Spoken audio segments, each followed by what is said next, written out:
Practice Test 1. In this test, you're going to hear a number of recordings. As you listen, you will have to answer questions about what you hear. Before each recording, you will have some time to read the instructions and the questions. You will also have half a minute at the end of each recording to check your answers. In the Ielts exam, the recording is played once only. There are 4 main sections in the test. In the exam, you will be advised to write all your answers in the listening question booklet. At the end of the test, you will have 10 minutes to transfer your answers to an answer sheet. So that you can repeat the tests in this book, you should write your answers on a sheet of paper and practice transferring them to a copy of the answer sheet. Now look at the questions for Section 1. Section 1. You are going to listen to a telephone conversation between a student and an assistant in a bookshop. First, look at questions 1 to 5. As you listen, complete the numbered spaces in the account details in the book.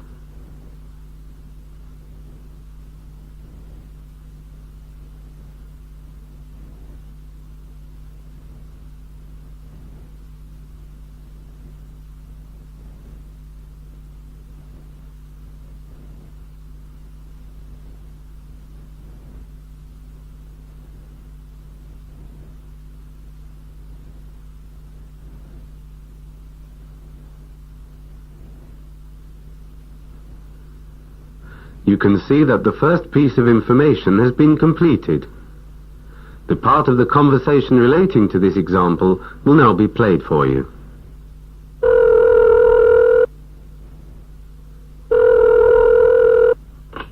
University Bookshop, Bridge Street. Doris speaking. Can I help you? Is that the University Bookshop? Yes, it is. I'd like to place an order for some books, if I may. Have you got an account with us? No, not yet. I haven't started university yet.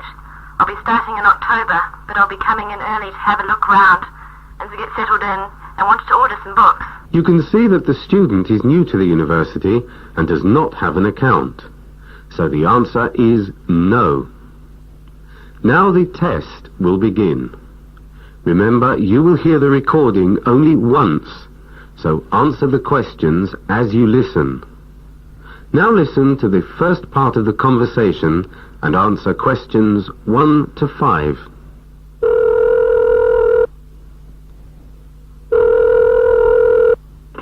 University Bookshop, Bridge Street. Doris speaking. Can I help you? Is that the University Bookshop? Yes, it is. I'd like to place an order for some books, if I may. Have you got an account with us?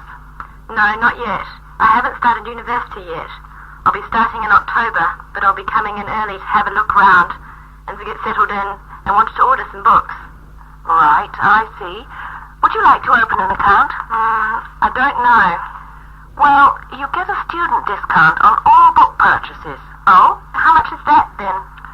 15% for first-year students. 15%? That sounds all right.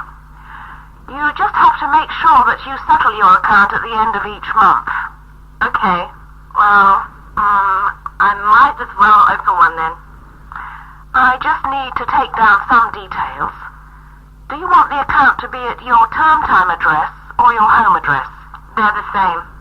Right. First of all, can I have your name? Nazreen Kerrigan. Is that K-I... No, I'll have to spell it for you. It's K, E for everyone, double R, I, G for go, A, and N for nobody. A, N for nobody. Kerrigan. Yes, that's it. And your address? It's 127A, Adelaide Mansion. Hold on. 117A, no, 127A. Okay, right.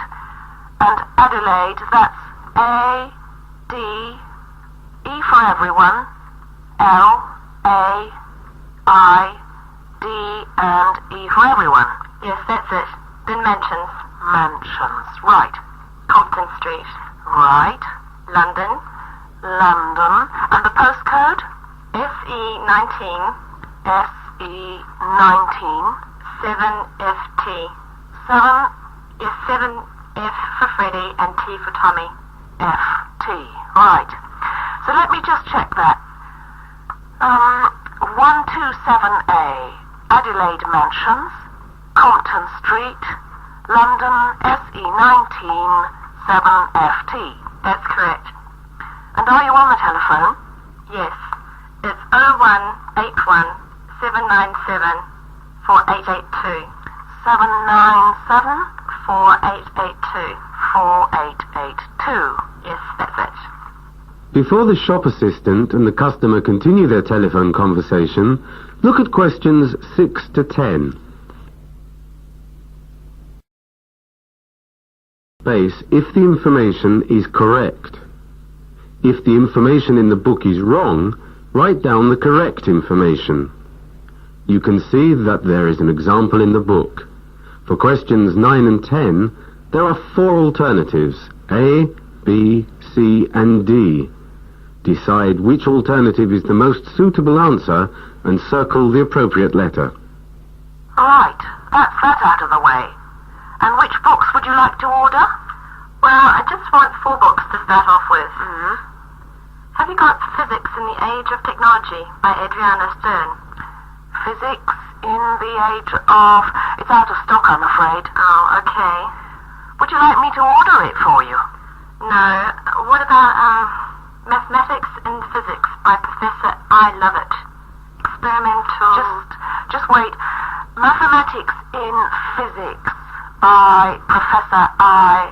Lovett. Let's just check that. Right, here we are. Yes, we've got it in stock. It's £27.95. £27.95? With a discount? I'm afraid, yes. The next one? Experimental Physics by Simon Blair and Violet Boyd. Experimental Physics by Simon Blair and Violet Boyd. Okay, let's see. That's £29.50. Okay. And Physics for the First Year Student by A. Lasker. Physics for the First Year Student. That's £25. Okay. I'll stick with these 3 for the moment. Right. Would you like to have the books posted to you? No, it's okay. I'll come in one day this week and pick them up. Right. When you come in, can you bring 2 forms of identification? Okay, like what? Credit card, driving license, a check card, and... Okay. And your letter confirming admission to the university. Yeah, okay. What time do you close? We're open until 6 p.m. every day except Thursday, when we close at 7:30. And you're on which floor? The physics department is in the basement. The books will be kept here, and as you're paying by account, we'll post the bill to you. Thanks. Bye. Bye-bye. That is the end of section 1. You now have half a minute to check your answers.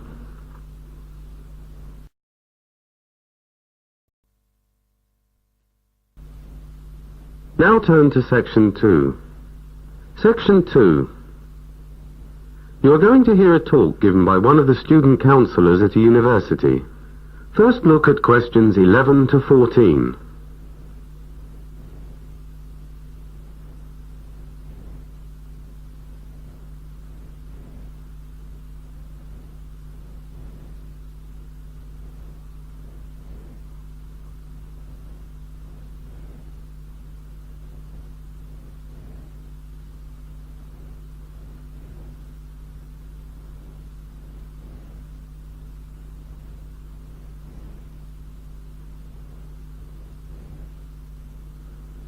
For these questions, there are 4 alternatives, A, B, C, and D. Decide which alternative is the most suitable answer about what you hear and circle the appropriate letter. Good morning. My name is Dave Eastman, and I'm one of the 5 student counsellors in the university. And I'm here today to introduce myself to you briefly and to say just a few words about the Student Welfare Service.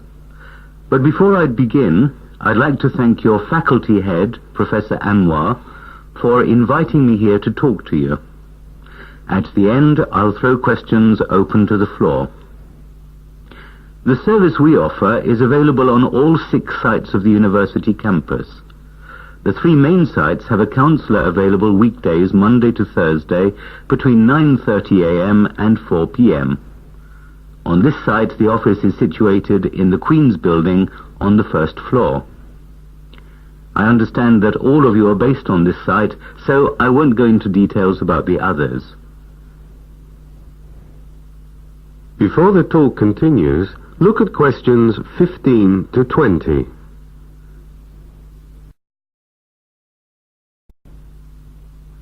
As you listen to the next part of the talk, complete the notes made by one of the students present. Information about the service and the other offices is contained in this leaflet, which you can pick up practically everywhere on campus. We also run a helpline, which is open after the office is closed. The number for the line is 0345 1607 2390. This number, with all the others, my own included, is contained in the leaflet. Obviously, we would like to make the helpline available 24 hours a day, but the money simply isn't there. So we have to rely on the generosity of volunteers. I can say on average the line is open about 3 hours per evening, most evenings, and roughly 8 hours at weekends. If there is no one to take your call, or in the event of an emergency, there will be a message on the answering machine which will give you other contact numbers. You might be thinking, why not just give us the leaflet and get on with the lecture? Well, the answer to that, as you probably well know, is that people don't always read leaflets. They look at them and say, that's not for me. People contact us for a variety of reasons. They may come to see us if they feel isolated, because it's the first time many have been away from home, or they may have personal relationship problems or money problems. Certain times of the year bring increased pressure to bear on students, the exam time being the main one, and I'm not just talking about finals. Preparing a paper for a tutorial or a seminar can also be a stressful exercise. On occasions like this, we are available to help you. We don't pretend that we have an answer for every problem, but we can try and help. And if we can't, we can usually refer you to someone who can. I would also like to take this opportunity to ask for volunteers for our advice helpline. You don't need any previous experience. And because you're newcomers to the university, it does not mean that you do not have anything to offer. We provide training and support for all volunteers. So if you'd like to get involved, see me at the end of this session. I'd like to thank you for listening, and now it's your chance to ask some questions. Yes, the gentleman in the 3rd row in the red t-shirt.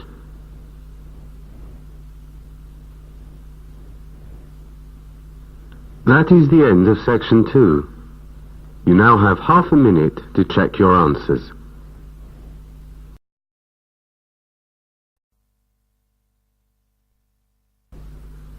Section 3. You're going to listen to a conversation between a student called Jim and a lecturer about an essay which the student Jim wrote. First look at questions 21 to 23.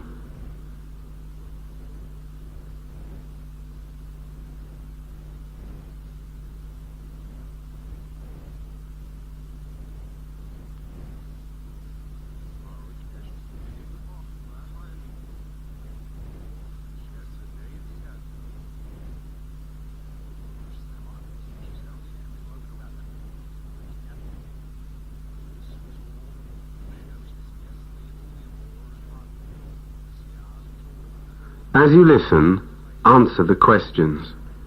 Come in. Hello, Dr. Towson. Ah, hello, Jim. Come and sit down. Now, it's about this essay of yours, am I right? Yes, the one on global employment. Ah, yes. Global employment. Let's see. What was the exact title again? Information tech... Right, here it is. Information technology will put millions of people out of work throughout the world in the coming decades. Explore the arguments on both sides of this debate and give your opinion. Yeah, that's it. Yes. On the whole, I was very pleased with what you wrote. You've presented the different points of view clearly. Thank you. Did you give the sources for your statistics?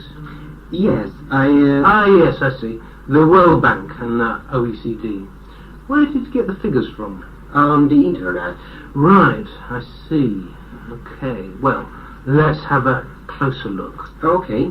Now, near the beginning, you draw a parallel between present-day fears about machines replacing people.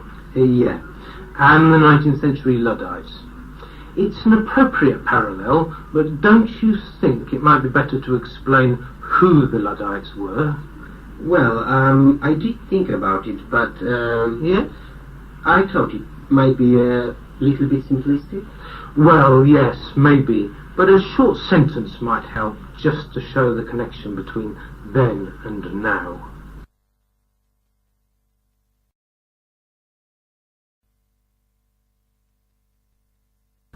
Before the conversation continues, look at questions 24 to 27.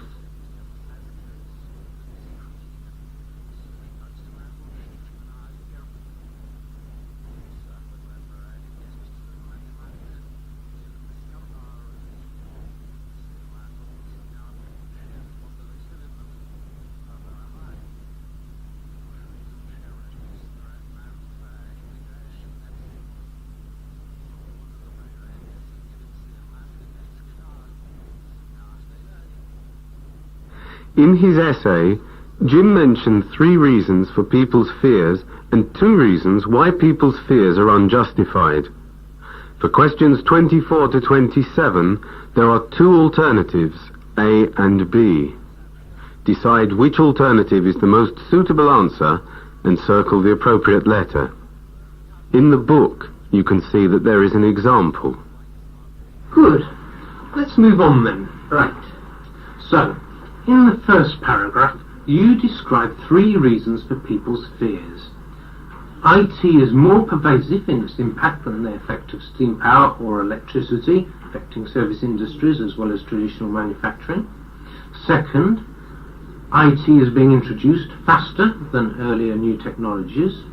And thirdly, that it makes it possible for jobs to be easily moved from one place to another. Could you have described any other reservations?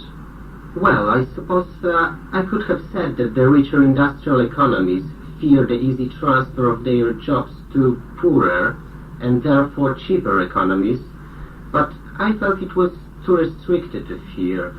You could also blame the media for their coverage of large job losses at big firms without publicizing small business creation. I see. Fair enough. So then you continue with 2 paragraphs saying why people need not be afraid. I see you start with the historic evidence that over the past 200 years of huge technological advance, employment and real incomes in rich industrial countries have risen fairly continuously. Yes. And you illustrate it by an OECD chart. Then you state that although jobs are destroyed by new technology, new ones are constantly being created which offset the losses. I liked your example here that as blacksmiths and coachmen disappeared, mechanics, drivers and car salesmen took their place. Before the discussion continues, look at questions 28 to 30.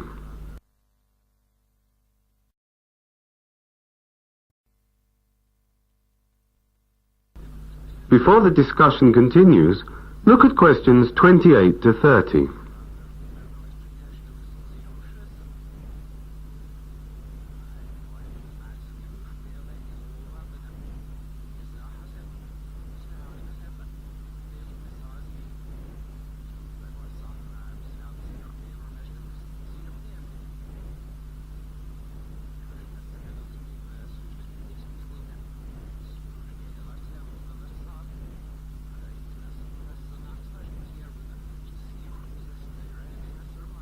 For questions 28 to 30, there are 4 alternatives: A, B, C, and D.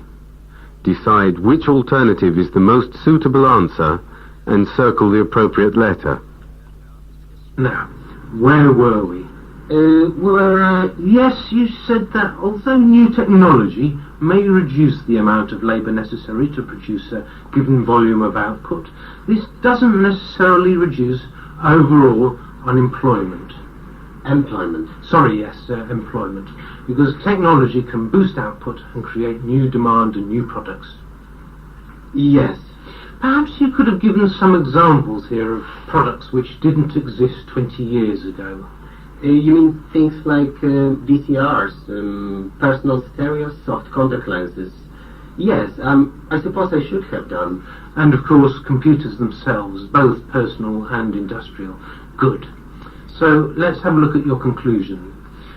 So you believe that on balance, given a favourable business climate and a well-educated, high-skilled workforce, there's no reason why IT should destroy jobs. Yes.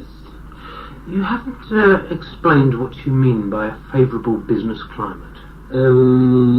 Well, I mean an environment where there aren't too many restrictions, rules and regulations like protectionism over goods, and restrictions on work practices, and perhaps minimum wage levels that are too high. I see. Well, you've certainly thought through the issues, but they are complex, and perhaps you could have gone into them rather more deeply. However, as I said at the beginning, you're good and clear about your points, so I've marked it. That is the end of section 3. You now have half a minute to check your answers.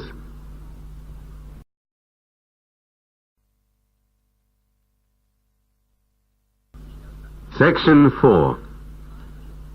You are going to hear a talk given by a university lecturer to a group of design students. First, look at questions 31 to 37.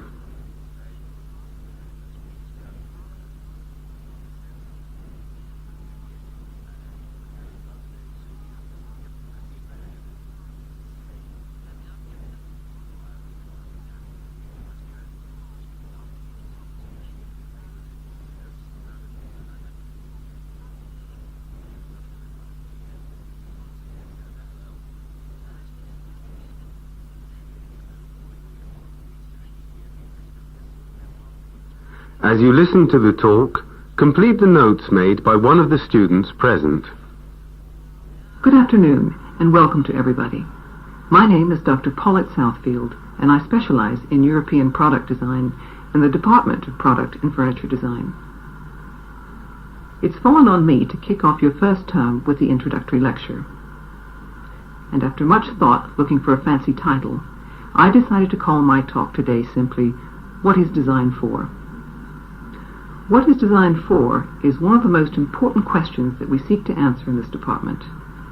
After all, an electric kettle is no more than a vessel with a heating element, a chair no more than a seat and back with enough legs for support, and a motor car no more than a box with seats, 4 wheels and an engine. But we all know that a kettle can pour badly and be awkward to handle, a chair uncomfortable and ugly to look at, and a car unreliable and unattractive. The answer to my question is, of course, implicit in these examples. Good design makes for efficient products, like an efficient kettle, may be cordless and manageable by arthritic or elderly hands. A well-designed chair is comfortable and an inviting asset to our living rooms. And a carefully designed car combines maximum safety, comfort, and elegance.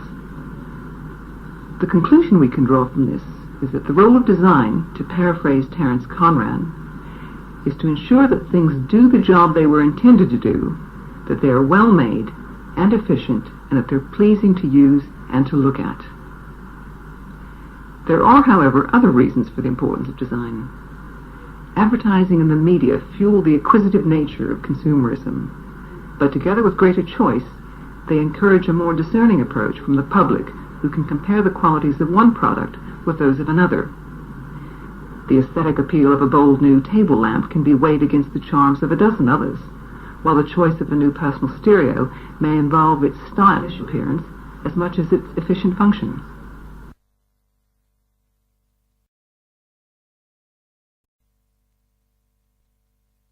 Before the speaker continues the talk, look at questions 38 to 41.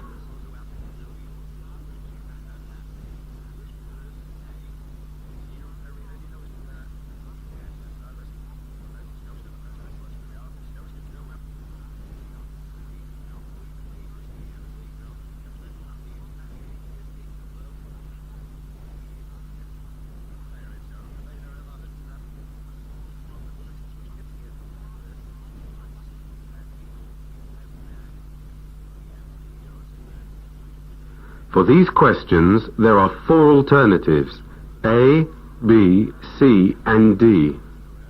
Decide which alternative is the most suitable answer and circle the appropriate letter.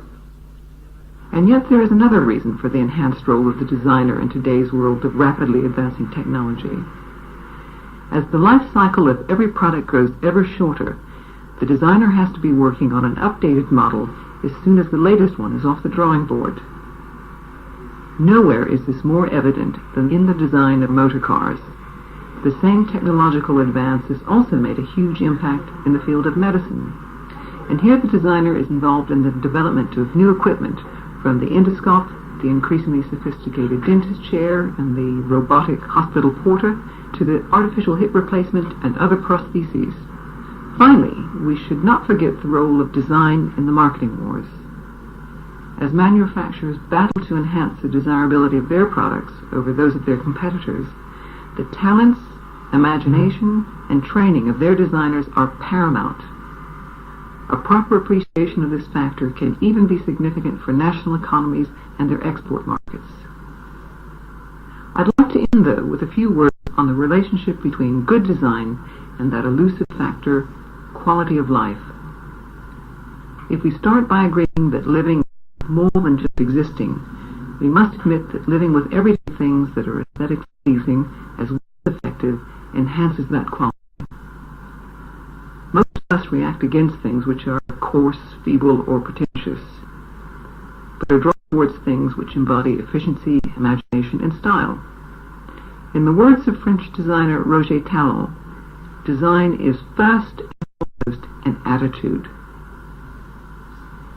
Now, if anyone would like to ask any questions or raise any further points. That is the end of section 4. You now have half a minute to check your answers.